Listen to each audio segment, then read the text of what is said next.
How you doing, folks? Got a question for you. What is your confidence bait? What's a confidence bait? That's the bait um, you will go out with, and usually newer anglers will have that bait that it's the first thing they really catch a lot of fish on with any regularity. I think for me, when I was very young, it was the Mepps, or Rapala when I was young.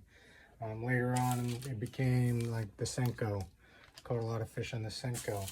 Lately, what I call the confidence bait for when I'm going out fishing is, the things that I'm catching the most on. I try to use other things that I bought because, like every angler, we buy tons of gear, and I try to use the stuff that I bought that's new and see if it works. And sometimes it does, sometimes it doesn't. But if I'm having a day where nothing's biting, I pull out these same couple of things, and these are kind of what saved the day.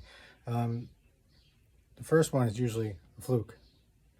I've caught fish on fluke in almost every condition of water, heavy cover, open water, murky, stains to clear, everything in between. The fluke is great because you can fish it like a weedless jerk bait.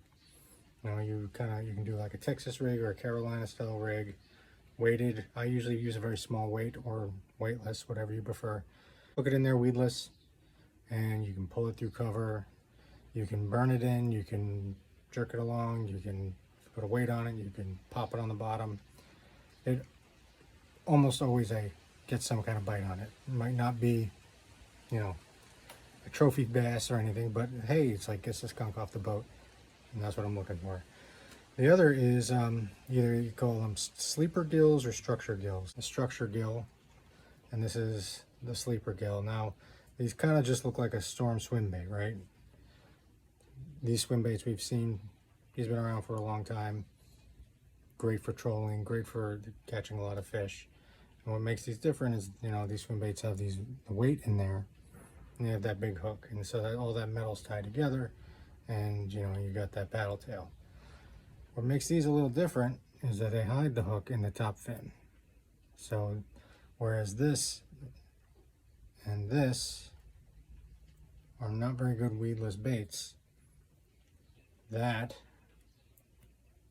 with that hook hidden in there, hook in there, there's another one, hook in there, they make good weedless baits. So I catch a lot of fish on these. I've caught everything from pickerel, bass, to walleye, to snakehead, and bluegill have hit them, rock bass, everything. Like hits these. They have a very natural swim. You can bob them, you can pop them on the bottom like a jig, you can burn them in, you can dead stick them, you can do almost whatever.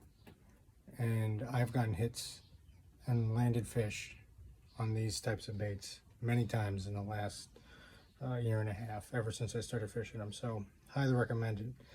Dick's used to carry, which my personal favorite is the structure gill.